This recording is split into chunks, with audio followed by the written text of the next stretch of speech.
Magandang tanghali, my friends, subscribers, followers, viewers, and silent viewers. Lunch time po. Ang pagkain po natin ng tanghalian ay 1 cup rice, dinuguan. Pasintabi po sa hindi kumakain ng dinuguan kasi meron pong hindi kumakain ng dinuguan. Isang basong Sprite, pampatunaw po ng kinain. At isang basong malamig na tubig po. Kain po tayo. Masarap po ang dinuguan. Paborito ko po ito.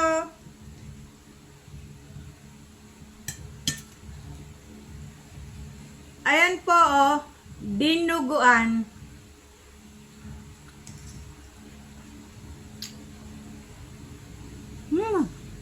Marami pong salamat sa pagsama.